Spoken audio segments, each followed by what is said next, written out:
नमस्कार, मी सुनीता पटाईत आपल्या हॅपी गार्डनिंगमध्ये स्वागत करते।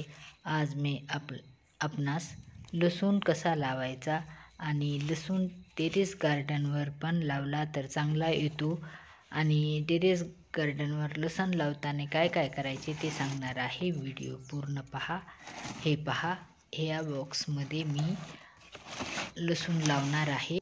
हा बॉक्स थोड्या फाटलेला आहे, तो टेपने असा जोडून घेऊन नंतर आपण याच्यात सॉइल मिक्सर तयार केलेले आहे, ते सॉइल मिक्सर टाकणार आहे। आपण आपल्या टेरेस गार्डनमध्ये लसूण कशातही लावू शकतो। एक तर ग्रो बॅगमध्ये लावा किंवा असे जर आपल्याकडे बॉक्स काही असतील तर त्या बॉक्समध्ये पण आपण लावू शकतो। ग्रो बॅगमध्ये लावू शकतो, कुंडीत लावू शकतो।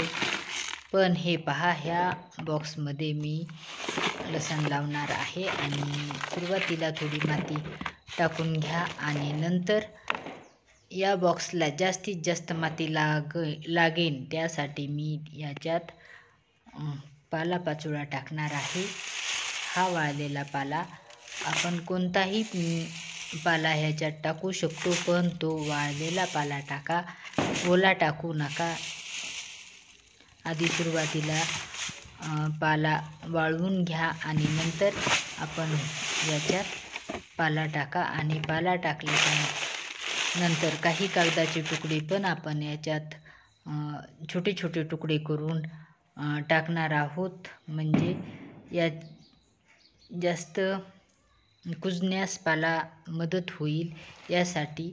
आणि नंतरही एक पाल्यापाचोळ्याची लेअर द्यायची आणि हे पहा, हे तयार करीत आहे सॉइल मिक्सर। हे आहे शेणखत आणि ही आहे मी तयार केलेली माती, वाळू आणि कंपोस्ट आणि कोकोपीट पण मिक्स केलेले आहे। हे सॉइल मिक्सर मी करून ठेवलेले आहे आणि सॉइल मिक्सर आणि शेणखत हे दोन्ही मिक्स करून घेणार आहे आणि ते मिक्स करून घ्यायच्या आधी त्याच्यात ट्रायकोबूस्ट टाकणार आहे। ट्रायकोबूस्ट टाकले तर आपण जे खत त्याच्यात टाकणार त्या खतामध्ये चांगले बॅक्टेरिया जास्त तयार होतात आणि आपले खत चांगले उपजाऊ राहते। त्याच्यामुळे आपल्याला ह्या मातीत ट्रायकोबूस्ट टाकायचे आहे आणि ह्याच्यात शेणखताचे प्रमाण जास्त केले आहे आणि हे पूर्ण मिक्स करून घेतल्याच्या नंतर आपल्याला आपल्या बॉक्समध्ये ही माती टाकायची आहे। हे पहा, ही पूर्ण मिक्स झाली आहे आणि आता बॉक्समध्ये टाकताना मात्र एकदम टाकायची नाही, थोडी थोडी टाकीत राहा, कारण खालच्या साईडला वाळलेला पाला आहे, त्यामुळे जर आपण एकदम टाकतो तर ती एका साईडला जास्त होईल, दुसऱ्या साईडला कमी होईल। याच्यासाठी थोडी थोडी आपण ही माती टाकून घेणार आहोत।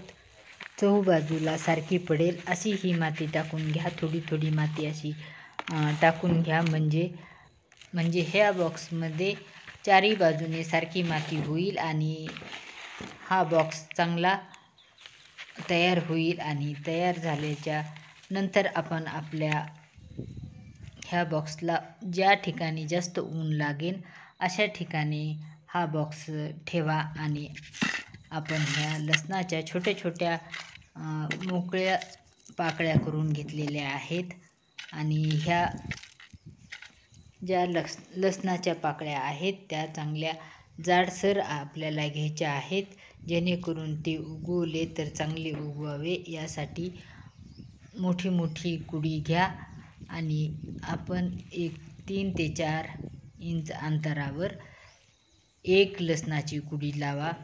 असे थोडे थोडे अंतर सोडून ह्या लसणाच्या कुड्या आपण लावणार आहोत। या बॉक्समध्ये जास्तीत जास्त आपण 16 ते 17 कुड्या बसणार आहेत आणि हे एवढे अंतर ठेवून ह्या लसणाच्या कुड्या आपण लावल्याच्या नंतर त्या चांगल्या येतील, चांगल्या उगवतील आणि चांगले मोठी मोठी लसणाची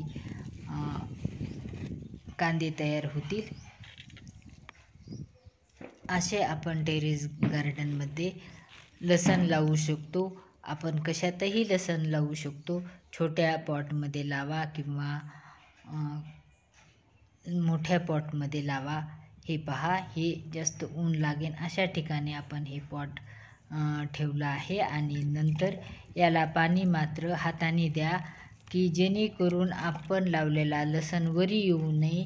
यासाठी आपल्याला पाणी देताना मात्र काळजी घ्यायची आहे, कारण खाली पालापाचोळा आहे आणि भरपूर पाणी जर टाकले तर ते